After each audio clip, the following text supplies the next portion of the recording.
Hey, good morning, people. This is Mick Ruby. What's good, people? Coming from you from W Hotel in Kuala Lumpur, Malaysia. This is day 3 for me. This is Manchester United. This is me covering Man United on the tour, speaking to the backroom stuff. What's going on in the transfer market? What is the latest with Delap? What is the latest with Gyokeres? What is the truth with gathering? Mbueno. Stick around, like and subscribe, because here we go. Manchester United on Asian tour. Manchester United on Asian tour.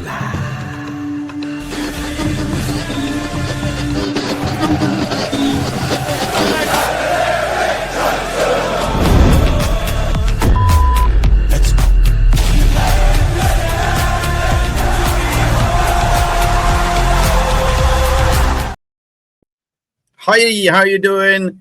This is your boy Mick Ruby on Asian tour following Man United team. And yesterday I was at the press conference. Yesterday I was at the training ground. Yesterday I was speaking to a lot of backroom stuff, what's going on with Manchester United.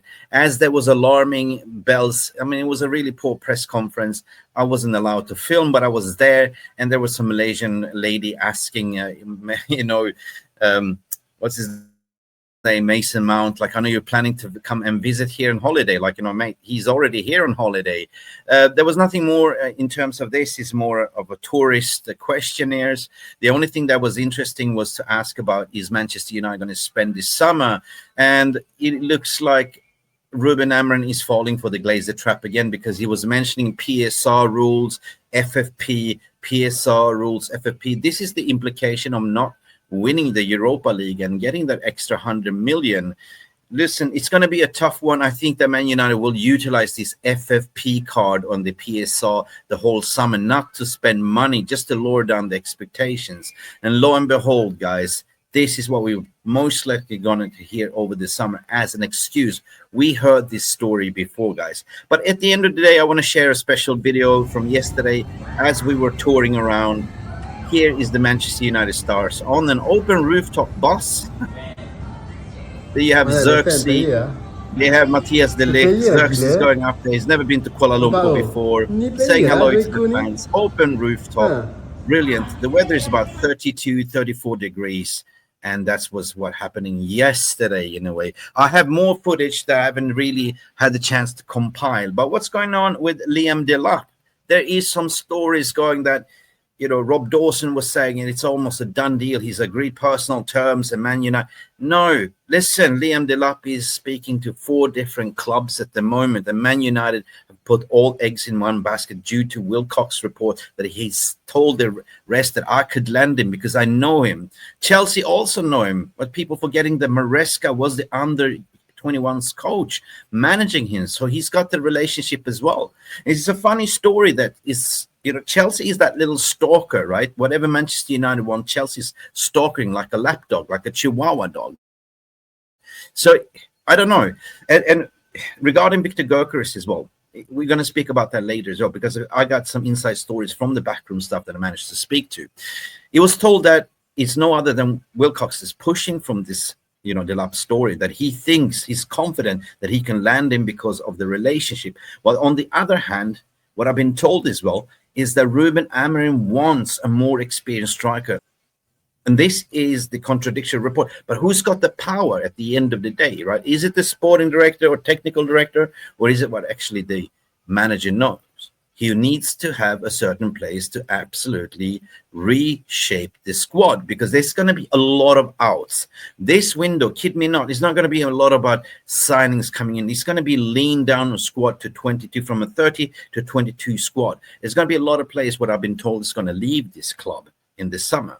You know what I mean? So don't expect too many signings. I think that what I've been told as well, what club plans to sort of upgrade the academy players into the first team, and that's what you're going to see here in the preseason tour.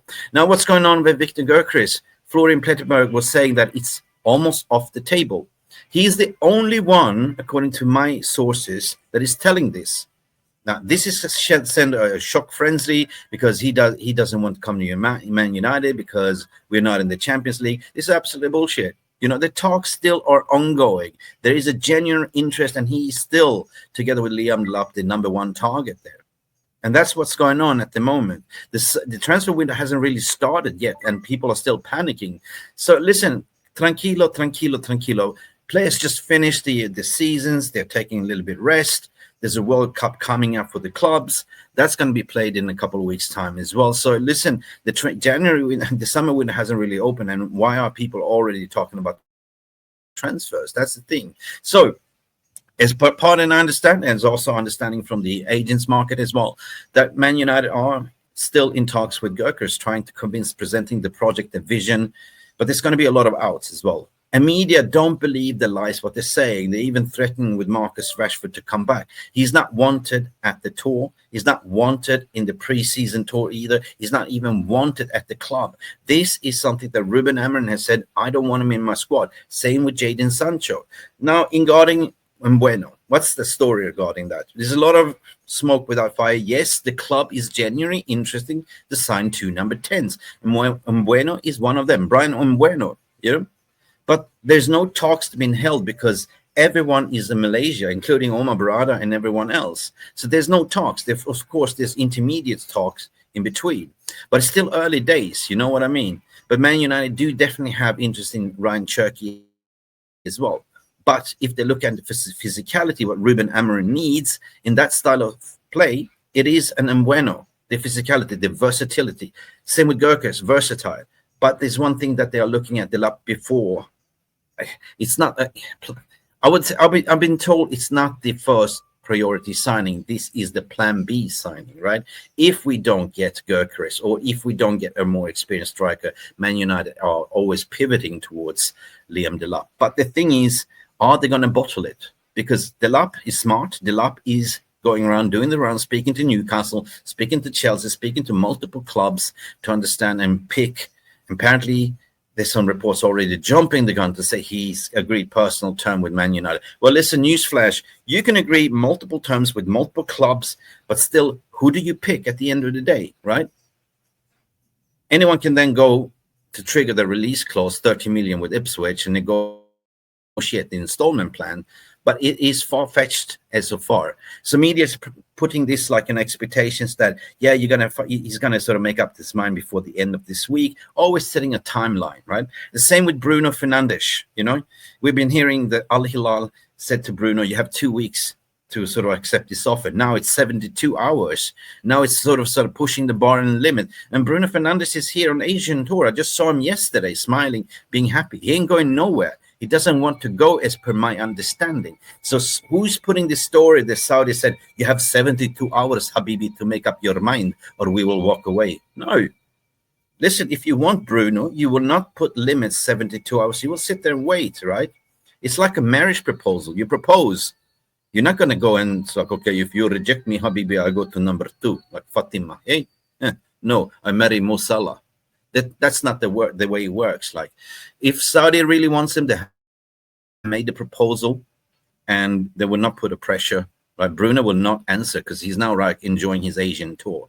So that's it, pretty much what's going on tonight. You will see me covering the ASEAN All-Star team as we are playing here in Kuala Lumpur at Bukit Jalan, the national stadium. I'll be there. I just woke up fresh this morning, had a shower. Had my little bit of vape, had a little bit of coffee and juice, and just coming in here to report to you live.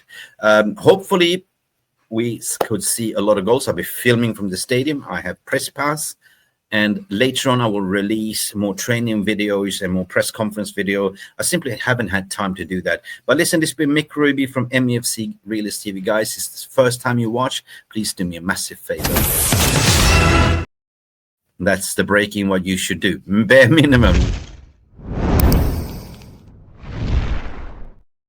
All right, I'm out of here, but see you later on for the live match as well for Manchester United versus ASEAN All-Star team. Glory, glory, Manchester United. And leave your comments in the non-live comment sections. I'm out of here. Salamat tantang. Bye. Terima kasih. Thank you so much for stopping by and watching MUFC Realist TV. Don't forget to like and subscribe and follow us on the socials.